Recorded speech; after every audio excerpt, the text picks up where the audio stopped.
اعوذ باللہ من الشیطان الرجیم، بسم اللہ الرحمن الرحیم۔ معزز ناظرین، السلام علیکم۔ میرا نام ڈاکٹر سلیم خان مروت ہے اور میں علی یوسف ہاسپٹل ایبٹ آباد میں نفسیاتی اور ذہنی امراض کے شکار مریضوں کا علاج کرتا ہوں، اور میں روزانہ آپ لوگوں کے سامنے کسی نہ کسی نفسیاتی موضوع پہ بات کرتا ہوں، جس کا مقصد آپ لوگوں کو آگاہی اور شعور دینا ہوتا ہے کہ مختلف نفسیاتی بیماریاں کس طرح سامنے آتی ہیں، کیسے ہمارے سامنے مریض پیش ہوتے ہیں، ان میں کیا علامات ہوتی ہیں۔ تو آج میں جس بیماری پہ بات کرنا چاہ رہا ہوں وہ ہے شخصیتی بیماری، یعنی شخصیتی بگاڑ، جس کو پرسنالٹی ڈس آرڈر کہتے ہیں۔ اور پرسنالٹی ڈس آرڈر میں نے آپ سے بات کی تھی کہ ایک گروپ آف ڈس آرڈرز ہوتے ہیں۔ آپ یہ ہاتھ کی انگلیوں کو دیکھ لیں، گروپ آف ڈس آرڈرز، تو کسی میں 2 ہوں گے، کسی میں 4 ایک ساتھ ہوں گے، کسی میں 3 ہوں گے۔ یہ اسپیکٹرم پہ کہتے ہیں کہ ایک پرسنالٹی ڈس آرڈر اکیلے نہیں ہوتا، اس کے ساتھ اور بھی پرسنالٹی ڈس آرڈرز پیچھے ہو سکتے ہیں۔ تو جس پرسنالٹی ڈس آرڈر یا شخصیتی بگاڑ پہ میں بات کرنا چاہ رہا ہوں اسے ہم بارڈر لائن پرسنالٹی ڈس آرڈر کہتے ہیں، BPD۔ بارڈر لائن پرسنالٹی ڈس آرڈر کی اردو میں اصطلاح یا ترجمہ اس طرح ہوگا کہ ایک شخص جو کہ ایک لائن پہ چلتا ہے، بارڈر پہ چلتا ہے، ایک ادھر اور ادھر میں، یعنی لیفٹ اور رائٹ گرنے میں 1 سیکنڈ لگنے والا جس کی شخصیت ہوتی ہے۔ تو بارڈر لائن پرسنالٹی ڈس آرڈر ایک بڑا کامن ڈس آرڈر ہے۔ ہم روٹین میں اسے دیکھتے ہیں، خواتین میں اور ینگ فیمیلز میں یہ بہت زیادہ کامن پایا جاتا ہے، اور میں آپ سے اس کی علامات پہ بات کروں گا، وجوہات پہ بات کروں گا، اور علاج پہ مختصراً بات کروں گا۔ علامات میں یہ مریض جو ہوتے ہیں یہ بہت زیادہ ایموشنل قسم کے لوگ ہوتے ہیں، یعنی ان کی ہر بات ایموشنز کو ایکسپریس کرتی ہے، جذباتی باتیں کرتے ہیں، لیکن ان کی باتیں جو ہوتی ہیں، جذباتیت وہ سطحی ہوتی ہے، اس میں گہرائی نہیں ہوتی۔ یعنی آپ سے اگر وہ محبت کا اظہار کریں گے تو وہ صرف جھاگ ہوگی، نیچے خالی ہوگا، کچھ بھی نہیں ہوگا، اور ابھی آپ کے لیے محبت کا اظہار ہے اور ہو سکتا ہے کہ تھوڑی دیر بعد آپ کے لیے نفرت کا اظہار ہو۔ آل گڈ اور آل بیڈ والے فارمولے پہ یہ لوگ چلتے ہیں، سب اچھا، آپ بہترین انسان ہیں، یا سب برا، آپ سے زیادہ برا کوئی انسان نہیں ہو سکتا۔ تو اس رویے کی وجہ سے یہ لوگ دوسرے لوگوں کے ساتھ ریلیشن شپس میں ان کو پرابلم ہوتی ہے، میل جول میں پرابلم ہوتی ہے، دوستیوں میں پرابلم ہوتی ہے، رشتوں میں پرابلم ہوتی ہے، شادیوں میں پرابلم ہو جاتی ہے، گھریلو زندگی میں، شادی شدہ زندگی میں لائف پارٹنر کو سمجھ نہیں آ رہی ہوتی کہ آخر میرا لائف پارٹنر یا میری لائف پارٹنر مجھ سے چاہتی کیا ہے۔ وہ کبھی پل میں تولا پل میں ماشا، تو یہ کلاسک اگزامپل ہے، پل میں تولا پل میں ماشا، وہ ایک جگہ پہ سٹیبل نہیں رہ سکتے، ان کے موڈ سوئنگنگ موڈ ہوتے ہیں، جس طرح جھولا جھول رہا ہوتا ہے۔ یہ ایک لمحے میں خوش اور دوسرے لمحے میں انتہائی غمزدہ ہوتے ہیں۔ اور اس کے ساتھ پھر ایک بڑی انٹرسٹنگ بات ہوتی ہے کہ یہ ایک مسلسل ایک اندرونی خلا کی کیفیت محسوس کرتے ہیں۔ ان کے اندر کا جو دل ہوتا ہے، یعنی قلب جس کو کہتے ہیں، وہ خالی ہوتا ہے، ان کو خالی پن کا بہت احساس ہوتا ہے، ایمٹینس، وائڈنس جس کو انگریزی میں کہتے ہیں۔ یہ لوگ اپنے آپ کو اندر سے بالکل کھوکھلا محسوس کرتے ہیں۔ ان کے جذبات چونکہ وولیٹائل ہوتے ہیں، سیکنڈوں میں چینج ہوتے رہتے ہیں، موڈ سوئنگز ہوتے ہیں، امپلسیوٹی ہوتی ہے، تو یہ لوگ اپنے آپ کو اندر سے خالی محسوس کرتے ہیں، ان کے جذبات کسی ایک جگہ پہ ٹک نہیں سکتے۔ اس کے ساتھ پھر ان لوگوں میں چڑچڑا پن، ان لوگوں میں غصہ، چھوٹی چھوٹی باتوں پہ غصہ آ جانا، چھوٹی چھوٹی باتوں پہ ناراض ہو جانا، چھوٹی چھوٹی باتوں پہ چیزیں پھینکنا، توڑنا، اور چھوٹی چھوٹی باتوں پہ خود کو نقصان دینے کی یا تو دھمکی دینا یا کر کے دکھانا۔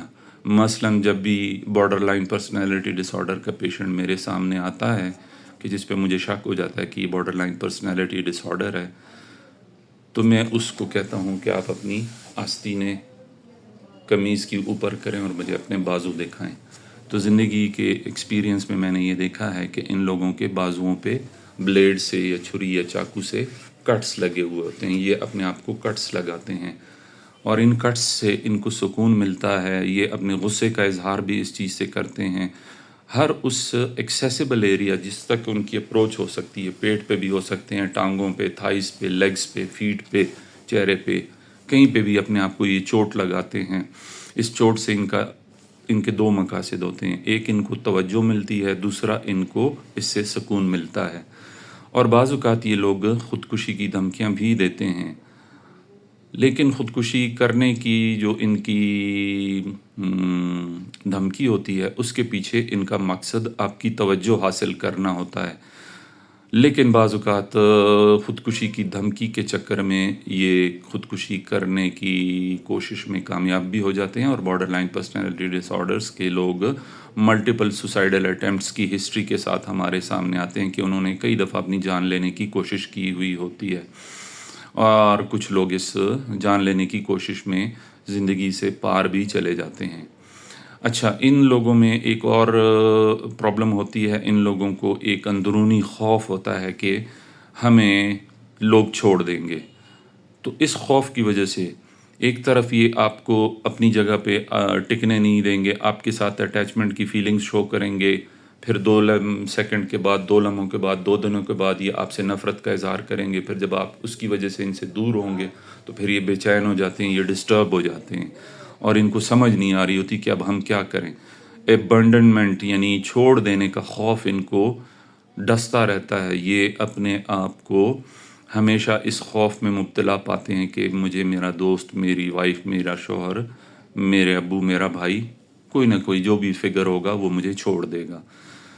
اس کے ساتھ ان کو ایسوسیٹڈ ڈپریشن ہوتی ہے، چونکہ ان کا موڈ سٹیبل نہیں ہوتا تو ان کو ہر وقت ڈپریشن ہوتی ہے، ان کو انگزائٹی کے اٹیکس ہوتے ہیں، ان کو پینک اٹیکس ہوتے ہیں، ان کو اور بھی نفسیاتی بیماریاں ہو سکتی ہیں۔ پھر اس میں ایک خصوصی بات جو یاد رکھنے کی ہے وہ ہے مائکرو سائیکوٹک ایپیسوڈز۔ ان لوگوں کو چھوٹے چھوٹے کچھ لمحوں کے، کچھ گھنٹوں کے، کچھ دنوں کے دیوانگی کے دورے بھی پڑتے ہیں۔ ان کو مائکرو سائیکوٹک ایپیسوڈز کہتے ہیں، یعنی چھوٹے دیوانگی کے دورے بھی پڑتے ہیں جس میں یہ لوگوں پہ شک کرتے ہیں، جس میں یہ کانوں میں ان کو غیبی آوازیں آتی ہیں، ان کو اس طرح لگتا ہے کہ لوگ ان کے خلاف ہیں، ان کے خلاف سازش کر رہے ہیں، ان کو نقصان دینا چاہتے ہیں۔ تو مائکرو سائیکوٹک ایپیسوڈز بھی ان لوگوں کو ہو سکتے ہیں۔